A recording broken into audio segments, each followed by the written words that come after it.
Hello जी। कैसे हो आप सब? ठीक हो? तो आ जाओ सारे। आंटी मम्मा फिर एक स्टोरी लाई है आप सबके लिए। आ जाओ। आ गए? चलिए स्टार्ट करते हैं। स्टोरी का नाम है, स्टोरी का शीर्षक है पिता का आशीर्वाद। समझ गए? तो एक गांव में, वो गांव कहाँ था? साउथ में। ये एक सत्य घटना है, सच्ची घटना है। ध्यान से सुनना और पूरी सुनना, ठीक है बच्चा? तो चलिए। एक गांव में, जो कि साउथ में था, एक लड़का रहता था। उसका नाम था धर्मपाल। वो अपने पापा के साथ रहता था। उसके पापा निर्धन थे, लेकिन सच्चे इंसान थे। सच्चे इंसान थे और सारी जिंदगी उन्होंने सच्चाई से काम किया था। कभी झूठ नहीं बोला। ईमानदारी से जो उनको मिला, जो हाथ जोड़ के जो उनको मिला, उन्होंने कबूल किया। ईश्वर का प्रसाद समझ के मेहनत से काम करते थे। तो वो यही चाहते थे कि उनका बेटा भी संस्कारी हो, जो कि ऑलरेडी था। तो ऐसे ही टाइम निकलता गया, दिन बीतते गए। तो एक दिन उसके पापा की हालत खराब हो गई। उनका लास्ट टाइम आ गया। जाते जाते उन्होंने अपने बच्चे को बुलाया, बोला, मेरे पास बेटा कुछ नहीं है तेरे को देने के लिए, कोई धन संपत्ति नहीं है, लेकिन मैं तुझे अपना आशीर्वाद देता हूँ कि तू धूल को भी हाथ लगाएगा ना, सोना बन जाएगी। अगर मैंने सच्चाई से सारी जिंदगी काम किया है, ईमानदारी से किया है, अगर मेरे इसमें शक्ति है, तो मेरी दुआ तुझे जरूर लगेगी। तो धूल को भी हाथ लगाएगा तो वो सोना बन जाएगी। बच्चे ने हाथ जोड़े, चरण स्पर्श किए, सिर झुकाया, अपने पापा का आशीर्वाद लिया। पापा ने प्राण त्याग दिया। अब वो अकेला हो गया, थोड़ा सा उदास भी हो गया, दुखी भी हो गया, लेकिन उसके मन में था कि मुझे मेरे पापा ने बहुत बढ़िया आशीर्वाद दिया है, तो जरूर रंग तो लाएगा। उसको विश्वास था। उसने धीरे धीरे अपना काम शुरू किया। उसको तरक्की हुई। उसने एक दुकान खरीद ली। उसको और तरक्की हुई। उसने 2 दुकानें खरीद ली। ऐसे करते करते करते वो एक अच्छा सा संपन्न व्यापारी बन गया। वो जिस भी चीज को हाथ लगाता, उसके पापा का आशीर्वाद इतना था कि वो कामयाब होता गया, सीढ़ियाँ चढ़ता गया। लोग जब भी पूछते भी तुम्हारी तरक्की का, तुम्हारी कामयाबी का क्या राज है? मेहनती तो था ही, संस्कारी भी था। उसका मेरे पिताजी का आशीर्वाद है। वो हर जगह यही बोलता था, मेरे पिताजी का आशीर्वाद है। बस एक लाइन कहता था। लोगों ने उसका नाम ही रख दिया बाप का आशीर्वाद। फिर भी बड़ा खुश होता था कि देखो मेरी पहचान कैसे बनी, बाप का आशीर्वाद। उसको अच्छा लगता था। दिन बर दिन तरक्की करता गया, बाप के आशीर्वाद के नाम से मशहूर होता गया। एक दिन उसके मन में आया, मैं तो बहुत मैंने तरक्की की, मैं बहुत कामयाबी, मैं हर जगह सफलता मिली है मुझे, पर मैं एक बार असफल भी होना चाहता हूँ। मैं नुकसान भी बर्दाश्त करना चाहता हूँ। देखता हूँ उसमें भी पिताजी का आशीर्वाद काम करता नहीं करता। तो जब लोग तरक्की करते हैं, कामयाबी करते हैं, तो बहुत लोग हो जाते हैं जो कि उनको अच्छा नहीं लगता और उनको गिराने की कोशिश करते हैं। तो उन्हीं में से एक उनका फ्रेंड था, रिलेटिव था।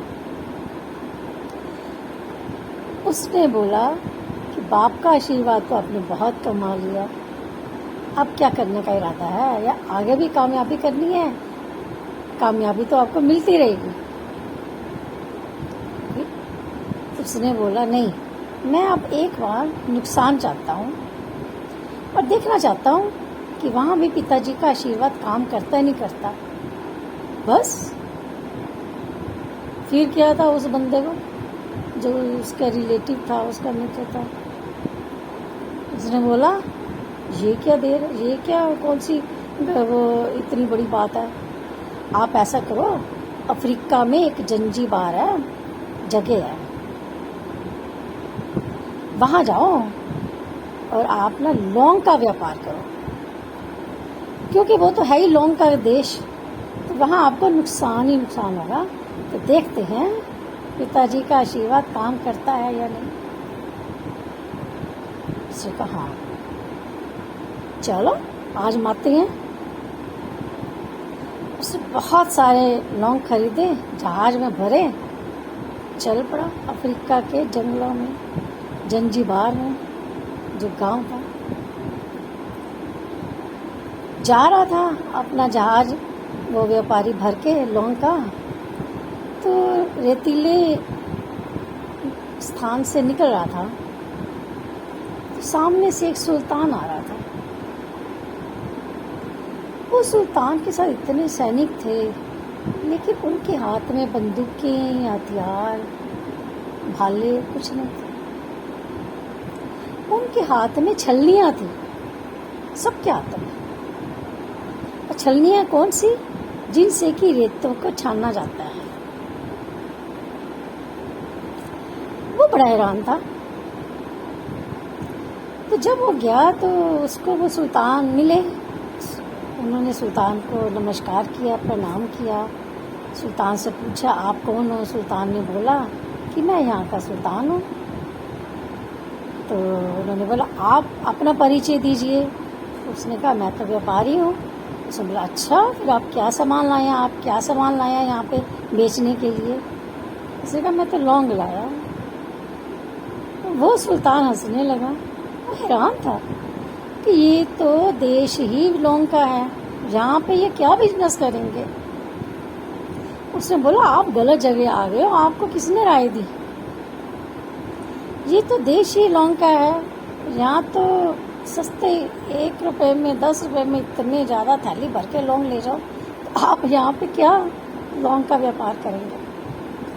तब उसने पूरा बताया, नहीं, ऐसे ऐसे मुझे पिताजी का आशीर्वाद है और मैं दिन ब दिन, मैं कुछ भी नहीं था, आज मैं एक बड़ा व्यापारी बन गया हूँ उनके आशीर्वाद से। तो मैं जानना चाहता हूँ कि वाकई पिताजी के आशीर्वाद में शक्ति है या नहीं, पर मुझे पूरा विश्वास है।